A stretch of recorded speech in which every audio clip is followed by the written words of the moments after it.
Hey gang, we got a new partner we're excited to tell you about that's doing something really unique in the game. As you know, we spend a lot of money, thousands of dollars a year for our kids to play the game that they love. But what's the game plan when something goes wrong and they get injured or something ends your season prematurely? You might get shortchanged financially when it comes to those registration fees that you've already paid. So to help protect your team registration fees, Get Palmy has created the Season Saver, which gives you peace of mind insurance. With Season Saver, parents like you can recoup unused team registration fees if any injury or illness keeps your kid off the ice. That's not something I've ever seen offered before. It covers players up to the age of 26, so don't worry, y'all fit into that category, and can pay up to $25,000. Their Season Saver plan really can come in handy since most of the teams don't have a refund policy. It only takes about 3 minutes to sign up, and they insure multiple sports. Check it out at getpalmy.com/OKPH. Again, that's GETPOMI.com/OKPH to check out the plans for Season Saver today. It's a really great idea, and we wanted to share it with this audience, which we care about so much. Thanks for taking a listen to that. We hope you check them out and enjoy this episode of Our Kids Play Hockey.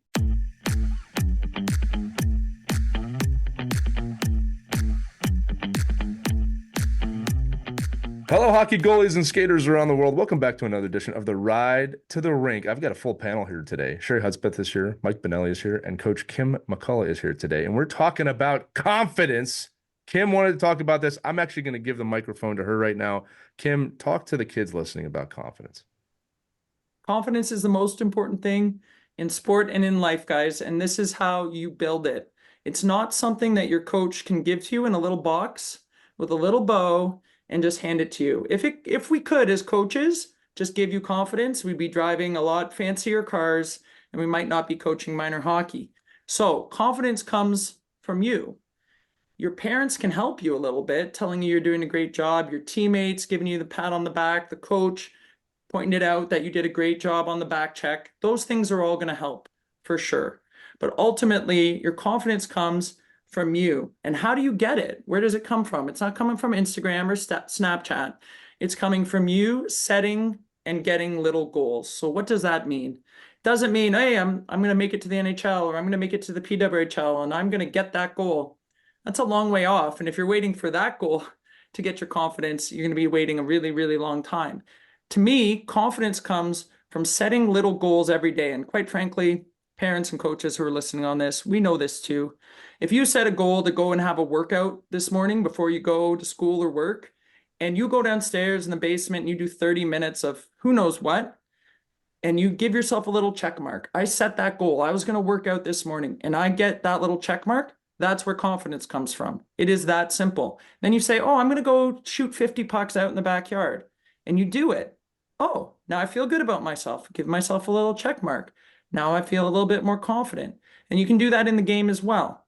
So if you set for your next practice, your next game, set a couple check mark goals for yourself.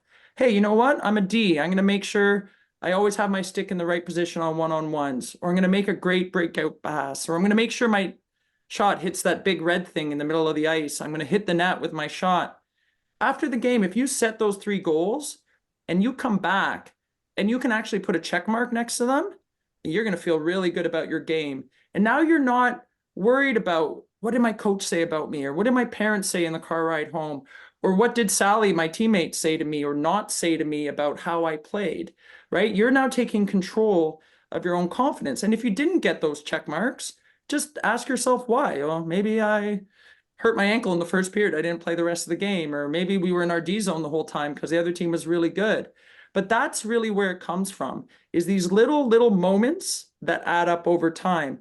And I always tell players, if you just spent 10 minutes a day all week long, you give yourself a day off, 10 minutes a day for 6 days a week, that's an hour of extra stuff, right? Whether you worked on your mental game, your shooting, your stick handling, your stretching, you just ate a healthier dinner, whatever that was, that extra 10 minutes, that's an hour a week that we're going to guess a lot of other people didn't do, right? They didn't take that extra time to do those little things, and those little things add up. If you had an extra hour all season long, we know the hockey season is 52 weeks, so we'll give you 2-week vacation, right? 50 weeks of the year, that's 50 hours of stuff that you did that no one else did, and your confidence is going to come from that as well. So your goals don't always have to be big and huge. Set those little goals along the way focus on getting the little ones.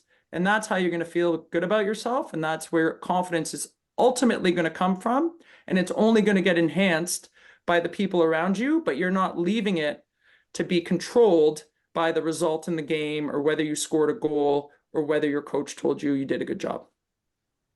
Kim, to follow that up, I love that, by the way. And for those kids listening, you just got some gold medal advice with that one. What I'll tell you is this too. There might be kids out there that say, listen, I get it. I want to be more confident. What are the questions that I need to be asking myself to find those goals, right? Great questions lead to great answers. So I'm going to go across the board here. I want each one of you to give me what you think would be a great question within hockey that you can ask yourself, right, to find a goal, right? Because again, if whether you're 16 or 6, you might go, well, I don't know what to work on, right? So let's just start down the board. Kim, I'm going to go back to you. What's a great question? You can give 2 if you want, that a kid can ask themselves to help discover those goals to build that confidence. Well, I coach in girls hockey, so I'm going to say, what am I already good at?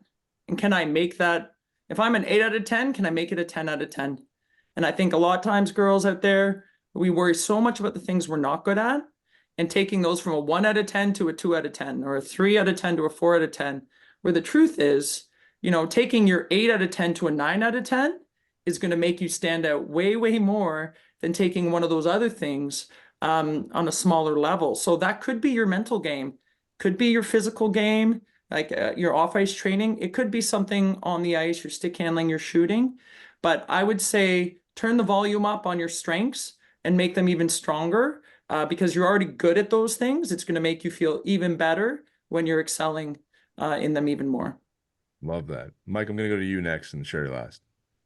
Yeah, I don't know. If you're a youth player right now, ask your coach what they want out of you. If you don't have the confidence, like, oh, I'm not playing, the coach doesn't like me, I don't get the opportunity. Ask. Those are great things, and then you can gauge where you're at. Okay. So you might think something. We all look and say, I don't know. I don't know why the coach doesn't like me. Ask the coach. Find out what is something you can work on, and to Kim's point, specifically set some goals and metrics on, and then work on that, and then go to the next thing.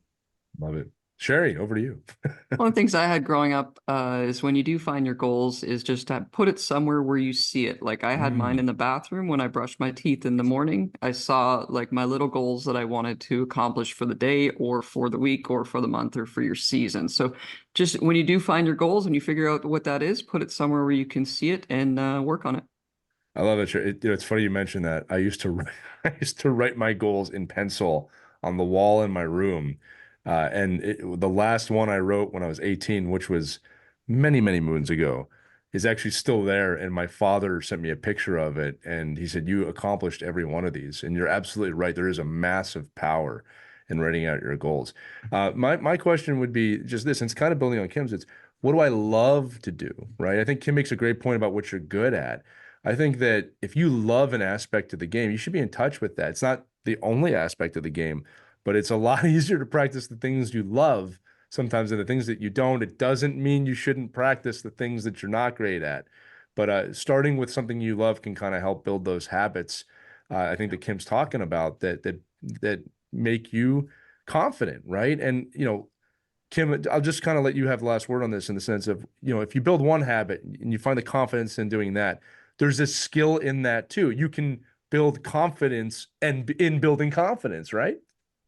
Absolutely. I mean, these checkmark things I'm talking about, like I have booklets and booklets from when I played college and when I have pro, I've still got them in the closet. And when I set down my goals of what I need to do every day or every week with my business or my life, I'm still putting check marks next to a lot of things. So, things haven't changed that much in however many 30 years I've been involved with the game. I'm still using those skills to this day. And if I have a really big goal, I'm not only feeling good if I get to the big goal, it's all the little ones along the way that are really helping to guide me and building my confidence. When I get those big ones, I feel great, but I don't wait till I get there to feel good about myself. I love it. Well, look, all-star panel for you today. Kim McCullough, Sherry Hudspeth, Mike Benelli. Again, I'm Lee Elias. Parting message. We all believe in you. You should too. This is kind of the definition of that. Thanks so much for listening to this edition of the Ride to the Rink. We'll see you on the next one. Remember to have fun and skate on.